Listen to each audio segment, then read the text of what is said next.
ఈ షెల్ఫ్ లో బుక్స్ ని హైట్ వైజ్ అరేంజ్ చేద్దాం, చిన్న నుంచి పెద్దగా. ఫస్ట్ ఈ బుక్ తీసుకున్నా, దీనికంటే ముందు ఎలాంటి బుక్స్ లేవు కాబట్టి ఇదే స్మాలెస్ట్ బుక్ అనుకొని దీన్ని ఫస్ట్ పొజిషన్ లో పెడుతున్నా. నెక్స్ట్ ఈ బుక్ తీసుకున్నా, దీన్ని దీంతో కంపేర్ చేస్తాం. ఇది దీనికంటే చిన్న ఉంది అంటే దీనికంటే ముందు ఇది రావాలి. సో దీన్ని వెనకాలకు మూవ్ చేసి దీన్ని ఫస్ట్ పొజిషన్ లో పెడుతున్నా. ఇప్పుడు ఈ రెండు సార్ట్ అయి ఉన్నాయి అసెండింగ్ ఆర్డర్ లో. ఇప్పుడు నెక్స్ట్ ఈ బుక్ తీసుకుంటున్నా, దీన్ని దీంతో కంపేర్ చేస్తా. ఇది దీనికంటే చిన్న ఉంది, సో దీన్ని వెనకాలకు మూవ్ చేసి మళ్ళీ దీన్ని దీంతో కూడా కంపేర్ చేస్తా. ఇది దీనికంటే కూడా చిన్న ఉంది, సో దీన్ని కూడా వెనకాలకు మూవ్ చేసి ఇక్కడ పెడుతున్నా. ఇప్పుడు ఈ మూడు సార్ట్ అయి ఉన్నాయి అసెండింగ్ ఆర్డర్ లో, చిన్న హైట్ నుంచి పెద్ద హైట్ వరకు. ఇప్పుడు మనం చూసింది ఇన్సర్షన్ సార్ట్. ఇప్పుడు సేమ్ ఇన్సర్షన్ సార్ట్ అప్లై చేసి ఈ అరేని అసెండింగ్ ఆర్డర్ లో సార్ట్ చేద్దాం. ఫస్ట్ ఎలిమెంట్ అదే అన్నిటికంటే స్మాలెస్ట్ అనుకోని సెకండ్ ఎలిమెంట్ నుంచి కంపారిజన్ స్టార్ట్ చేద్దాం. ఫస్ట్ 2 ని పిక్ చేసుకుందాం. 2 5 కంటే చిన్నది కాబట్టి మనము 5 ని రైట్ సైడ్ మూవ్ చేసి 2 ని ఫస్ట్ పొజిషన్ లో పెట్టాలి. ఫస్ట్ 2 పొజిషన్ సార్ట్ అయిపోయినాయి. ఇప్పుడు 8 ని పిక్ చేసుకుందాం.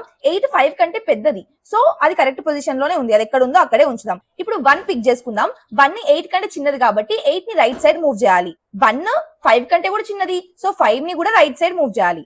1 2 కంటే కూడా చిన్నది, సో 2 ని కూడా రైట్ సైడ్ మూవ్ చేయాలి. 1 ని తీసుకెళ్లి ఇప్పుడు ఫస్ట్ పొజిషన్ లో పెట్టాలి. ఇప్పుడు ఫస్ట్ 4 ఎలిమెంట్స్ సార్ట్ అయిపోయి ఉన్నాయి. లాస్ట్ ఎలిమెంట్ 9 ని పిక్ చేసుకుందాం. 9 8 కంటే పెద్దది, సో అది కరెక్ట్ పొజిషన్ లోనే ఉంది, ఎలాంటి షిఫ్ట్స్ అవసరం లేదు. ఫైనల్లీ మనకి అసెండింగ్ ఆర్డర్ లో సార్ట్ అయి ఉన్న అరే వచ్చింది. ఇక్కడ కూడా మనము వర్స్ట్ కేస్ లో ప్రతి ఒక్క ఎలిమెంట్ ని ప్రీవియస్ ఎలిమెంట్స్ తో కంపేర్ చేస్తాం కాబట్టి time complexity big of n square అవుతుంది. ఎక్స్ట్రా స్పేస్ ఏం యూజ్ చేయట్లేదు కాబట్టి స్పేస్ కాంప్లెక్సిటీ బిగ్ ఆఫ్ 1 అవుతుంది.